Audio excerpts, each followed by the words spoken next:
And the United States has sanctioned a Chinese oil refinery for buying hundreds of millions of dollars worth of Iranian oil ahead of potential new talks on ending the US-Israeli war on Iran. The US Treasury Department on Friday said that it was targeting Hengli Petrochemical Dalian refinery, China's second largest teapot or independent refinery. And Ramallah-occupied West Bank, Hani Odeh, has spent 4.5 difficult years as mayor of Qusra, southeast of Nablus. Surrounded by illegal Israeli settlements and outposts, the small Palestinian town of approximately 6,000 in the northern West Bank faces relentless settler attacks that left 2 residents killed last month. And WhatsApp is about to add the ability to create stickers directly from images, as spotted in the Android beta version 2.26.16.7 on the Google Play Store.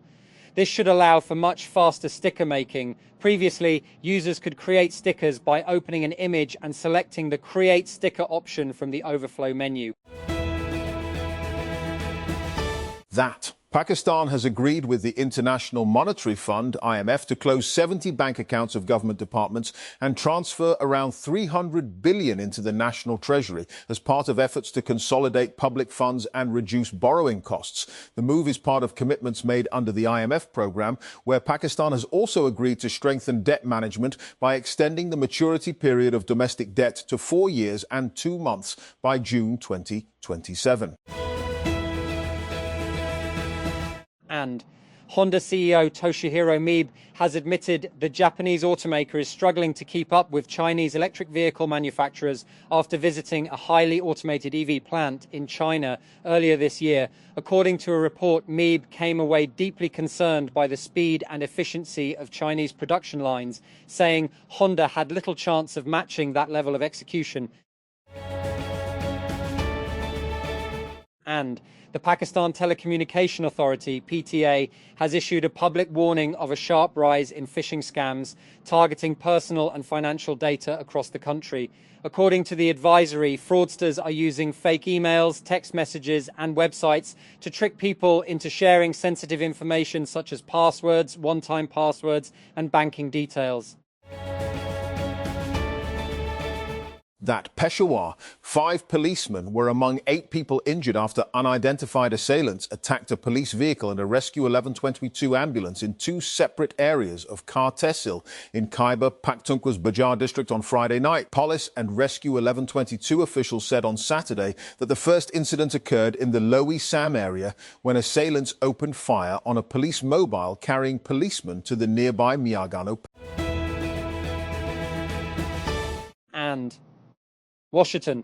The U.S. Department of Justice has filed a civil case seeking to revoke the citizenship of a Pakistani-born physician convicted of sexually exploiting a minor and later concealing the offences during his naturalization process.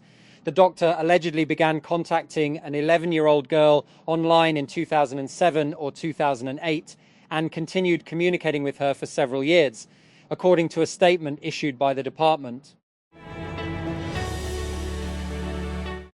I'd first heard of Pfizer Butts when the novelist H.M. Naqvi had told me that her artwork was being used on the cover of his rollicking debut novel, Homeboy, 2009. The HarperCollins India edition of that book boasted a striking image that showcased Pfizer's now signature style, which sees her put her own distinctive spin on the painstaking Indo-Persian pardocked pointillism miniature technique. Fast forward 16 years, Pfizer is now set to represent Pakistan at the 61st Venice Biennale, VB, arguably the most prestigious and influential event on the global contemporary art calendar, which kicks off on May 9 this year. Titled Punj Terrain, this year's Pakistan Pavilion, curated by Beatriz Cifuentes Feliciano, marks only the 2nd time the country has participated in the VB. Hence, the expectations and anticipation are naturally quite high. And a prominent shipping organization has condemned the United States and Iran's tit-for-tat capture of commercial ships and is calling for the immediate release of their crews. In an interview with Al Jazeera, John Storpert, Marine Director of the International Chamber of Shipping, said seafarers must be allowed to go about their business freely and without persecution. And OpenAI has introduced ChatGPT Images 2.0, the latest version of its image generator, 1 year after the release of version 1.0. The new system adds thinking capabilities and focuses on automated visual creation for more advanced tasks. And Prime Minister Shehbaz Sharif has decided to allow spectators into the stadium for the final of the 11th edition of the Pakistan Super League (PSL). Interior Minister and PCB Chairman Mohsin Naqvi said on Saturday in a post on X. The PCB chairman said he had requested PM Shehbaz to allow spectators in the stadiums during the PSL 11 final. That. Jurors at the Venice Biennale International Art Exhibition said on Thursday they would not consider artists from countries whose leaders are facing charges at the International Criminal Court, an apparent reference to Russia and Israel. The 5 jury members who will select the winners of the Golden and Silver Lion Awards among the 110 participants said they felt compelled to commit to the defense of human rights as part of their role at the event, which opens on May 9. That President Asif Ali Zardari will visit China from April 25 to May 1 with a focus on economic and trade cooperation, as well as the China-Pakistan Economic Corridor, CPEC, the Foreign Office said. According to the FO, the president will travel to Changsha, Hunan Province, from April 25 to 27, and to Sanya, Hainan Province, from April 28 to May 1. And the Los Angeles Lakers, fueled by 29 points from LeBron James, beat the Houston Rockets 112-108 in an overtime thriller to take a 3-0 stranglehold in their NBA playoff series. James, the 41-year-old superstar playing in his 19th postseason, came up with a steal and a game three-pointer with 13.6 seconds left in regulation on Friday. And the US Senate will vote as soon as next week on a Democratic-led effort to prevent President Donald Trump from launching an attack on Cuba, Senate aides said on Friday. Responding to the Republicans' threats to take military action against the island, Democratic Senators Tim Kaine, Adam Schiff and Ruben Gallego introduced the Cuba War Powers Resolution last month. Under Senate rules, the Senate's Republican leaders must allow it to come up for a vote. And Prime Minister Shehbaz Sharif has decided to allow spectators into the stadium for the final of the 11th edition of the Pakistan Super League (PSL). Interior Minister and PCB Chairman Mohsin Naqvi said on Saturday in a post on X. The PCB chairman said he had requested PM Shehbaz to allow spectators in the stadiums during the PSL 11 final. That. An early flood warning system designed to save the lives of thousands of people in the Everest region may no longer be working, Nepalese officials have admitted to the BBC after it was allowed to fall into a state of disrepair. The disclosure came after villagers in the local Sherpa communities told the BBC no inspection of the UN-supported project had been carried out for many years after the dangerous Imjar glacial lake was last drained in 2016. And 1 year after the tragic attack in Pahalgam in occupied Kashmir, India would have liked to be living in a different global reality. It would have liked to have Pakistan globally isolated, and it would have liked to be exercising the prerogatives of a regional hegemon in South Asia. It would have liked to be celebrated as the world's biggest fighter of terrorism, even though, and as Pakistan's Information Minister Ataullah Tarar pointed out, it has not presented any solid evidence or proof regarding the Pahalgam incident, nor has it offered satisfactory explanations. None of these things has happened. And Pakistan is being celebrated as a peace broker in a gnarly conflict. India has become regionally sidelined in the midst of a major conflict in West Asia, and New Delhi's support for terrorist activity in Pakistan has not gone unnoticed. And so India is doing what India does best under Modi, pretending that it lives in the reality it desires rather than the reality that exists. Speaking on April 22nd, 2026, the anniversary of the attack, and BJP leaders spoke as if Operation Sindoor, launched without providing proof of an alleged Pakistan connection, was the best decision in India's history. And Indian Defence Minister Rajnath Singh came out with the sort of bluster typical of Indian foreign policy. He said, "If you look at the history of India to date, India has not attacked any country in the world from its own side." And But the one who is powerful does not attack anyone. But if a neighbor tries to create trouble, then ... All neighbors are fine, only one is troublesome. He also insisted the Indian military had, because of Operation Sindoor, and become stronger than before. As in the case of allegations linking Pakistan to Pahalgam, he provided no proof. And Peshawar, Khyber Pakhtunkhwa Chief Minister Mohammad Sohail Afridi on Friday warned of reassessing the provincial government's current approach and discontinuing cooperation with the federal government over delay in hearing of cases of PTI founder Imran Khan. If such trends persist, our provincial government may consider discontinuing the option of a boycott. The Chief Minister told a cabinet meeting.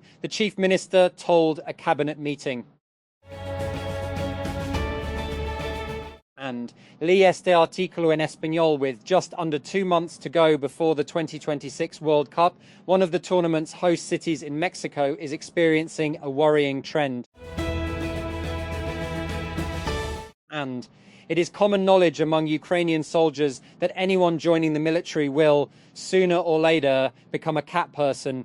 Felines are found in the most unlikely places on the front lines. In trenches, at checkpoints, in destroyed homes and at medical stabilization points, they are always looking for some warmth and a bit of food in exchange for cuddles and morale boosts. That Pronto, an Indian instant house help startup, is finalizing a funding round led by tech investor Lashi Groom that would value the fast-growing company at about $200 million after investment, TechCrunch has learned. That the deal is expected to bring in about $20 million in fresh capital and would mark a sharp jump from the $100 million valuation at which the company raised $25 million in a Series B round led by Epic Capital in early March, doubling its valuation in a matter of weeks. Two people familiar with the matter. That over most of the past year, Pakistan's role in US-Iran diplomacy remained quiet, familiar and carefully limited, functioning as a channel passing messages and keeping lines of open when direct contact between two global adversaries was politically difficult. For the larger part, Islamabad was not setting the agenda, only facilitating communication. That changed at the end of February, when the outbreak of all-out war altered ground realities.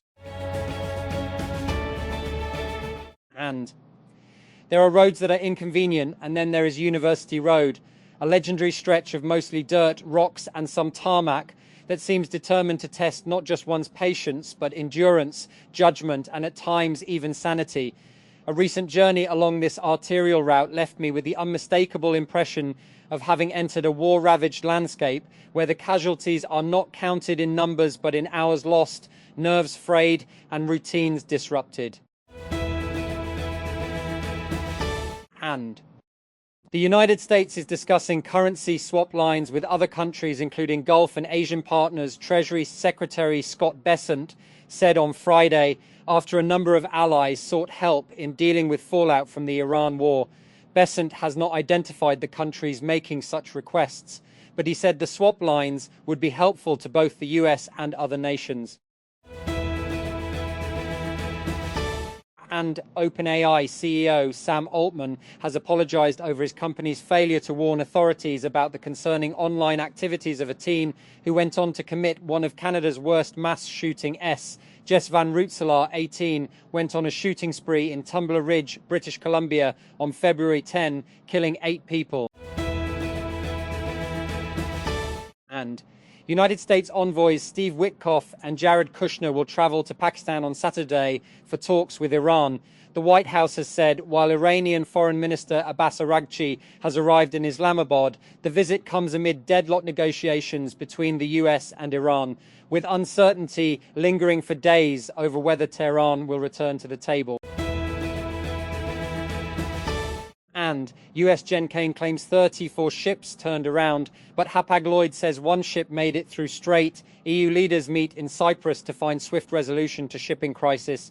Neutral Switzerland set to reopen embassy in Tehran waits Paris. And even as renewed engagement between Iran and Pakistan over dialogue with the US sent out positive signals, Europe and the rest of the world appears anxious for a swift and diplomatic end to the war that has ravaged the Middle East and crippled global shipping, causing a fuel crunch across the globe.